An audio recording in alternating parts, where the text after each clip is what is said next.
ಚಿಂತನ ಮೋಹನ್ ವರ್ಣೇಕರ್ ಅವರಿಂದ. ಮಾಡಿದುಣ್ಣು ಮಹಾರಾಯ ಎಂಬ ಗಾದೆ ಅತ್ಯಂತ ಅರ್ಥಪೂರ್ಣವಾದ ಜೀವನ ಸೂತ್ರವನ್ನು ತಿಳಿಸುತ್ತದೆ. ಇಲ್ಲಿ ಉಣ್ಣು ಎಂದರೆ ಕೇವಲ ಅನ್ನ ತಿನ್ನುವುದಲ್ಲ, ತನ್ನ ಕರ್ಮದ ಫಲವನ್ನು ಅನುಭವಿಸುವುದು ಎಂಬ ವಿಶಾಲ ಅರ್ಥದಲ್ಲಿ ಬಳಸಲಾಗಿದೆ. ಈ ಗಾದೆಗೆ 2 ಆಯಾಮಗಳಿವೆ. ಒಂದು, ಶ್ರಮದ ದೃಷ್ಟಿ, ನೀನು ದುಡಿದು ತಿನ್ನು, ಪರಾವಲಂಬಿಯಾಗಬೇಡ ಎಂದು ತಿಳಿಸುತ್ತದೆ. ಇನ್ನೊಂದು, ಕರ್ಮ ದೃಷ್ಟಿ, ನೀನು ಮಾಡಿದ ಒಳ್ಳೆಯದಕ್ಕೂ ಕೆಟ್ಟದಕ್ಕೂ ತಕ್ಕ ಫಲವನ್ನು ಅನುಭವಿಸಲೇಬೇಕು ಎಂದು ಹೇಳುತ್ತದೆ. ಭಗವದ್ಗೀತೆಯಲ್ಲೂ ಇದೇ ತತ್ವ ಪ್ರತಿಧ್ವನಿಸುತ್ತದೆ. ಒಳ್ಳೆಯ ಕರ್ಮವು ಸುಖಕರ ಫಲವನ್ನು, ಪಾಪದ ಕರ್ಮವು ದುಃಖಕರ ಫಲವನ್ನು ತರುತ್ತದೆ. ಕೆಲವೊಮ್ಮೆ ಆ ಫಲ ತಕ್ಷಣ ಸಿಗಬಹುದು, ಕೆಲವೊಮ್ಮೆ ಕಾಲಾಂತರದಲ್ಲಿ ಸಿಗಬಹುದು. ಆದರೆ ಕರ್ಮ ಫಲದಿಂದ ಯಾರೂ ತಪ್ಪಿಸಿಕೊಳ್ಳಲು ಸಾಧ್ಯವಿಲ್ಲ ಎಂಬುದು ಭಾರತೀಯ ದರ್ಶನಗಳ ಮೂಲಭೂತ ನಂಬಿಕೆ.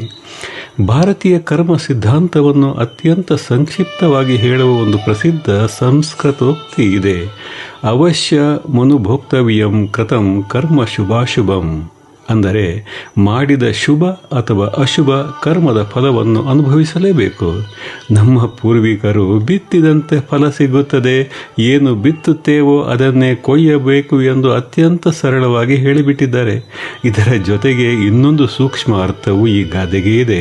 ಇನ್ನೊಬ್ಬರು ಮಾಡಿಟ್ಟ ಅಡುಗೆಯ, ಅಂದರೆ ಪರರ ಸಂಪತ್ತು ಅಥವಾ ಸಾಧನೆಯತ್ತ ಕಣ್ಣು ಹಾಯಿಸುವುದು ಕೂಡ ತಪ್ಪು. ಪರರ ಪರಿಶ್ರಮದ ಫಲದ ಮೇಲೆ ಆಸೆ ಪಡುವುದಕ್ಕಿಂತ ನಮ್ಮ ಪರಿಶ್ರಮದಿಂದ ಬದುಕನ್ನು ಕಟ್ಟಿಕೊಳ್ಳುವುದೇ ಶ್ರೇಷ್ಠ. ಪರರ ಪಾಲನ್ನು ಅಪೇಕ್ಷಿಸುವುದು ಅಸೂಯೆ, ಲೋಭ ಮತ್ತು ಅತೃಪ್ತಿಗೆ ಕಾರಣವಾಗುತ್ತದೆ. ಸ್ವಂತ ದುಡಿಮೆಯಿಂದ ಪಡೆದ ಒಂದು ತುತ್ತು ಅನ್ನದಲ್ಲಿ ಆತ್ಮಗೌರವವಿರುತ್ತದೆ. ಪರರ ಪಾಲನ್ನು ಕಸಿದುಕೊಂಡು ಅಥವಾ ಪರರ ಪರಿಶ್ರಮದ ಮೇಲೆ ಬದುಕಿದರೆ ಹೊಟ್ಟೆ ತುಂಬಬಹುದು, ಆದರೆ ಮನಸ್ಸು ಎಂದಿಗೂ ತೃಪ್ತಿಯಾಗುವುದಿಲ್ಲ. ಆದ್ದರಿಂದ ಈ ಗಾದೆ ನಮಗೆ 3 ಪಾಠಗಳನ್ನು ಹೇಳುತ್ತದೆ.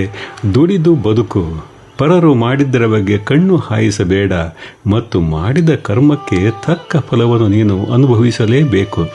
ನಿಜ, ಹೀಗೆ ಅನುಭವಿಸಬೇಕಾದುದನ್ನು ಮಾತ್ರ ಸಮಚಿತ್ತದಿಂದ ಸ್ವೀಕರಿಸಬೇಕು. ಇದೇ ಸಾರ್ಥಕ ಜೀವನದ ದಾರಿ ಕೂಡ. ಆದ್ದರಿಂದ ಪ್ರತಿಯೊಂದು ಮಾತು, ಕೆಲಸ, ನಿರ್ಧಾರವನ್ನು ವಿವೇಕದಿಂದ ಮಾಡಬೇಕು. ಏಕೆಂದರೆ ನಾವು ಇಂದು ಬಿತ್ತುವುದು ನಾಳೆ ಫಲವಾಗಿ ನಮ್ಮ ಮುಂದೆಯೇ ಬರುತ್ತದೆ.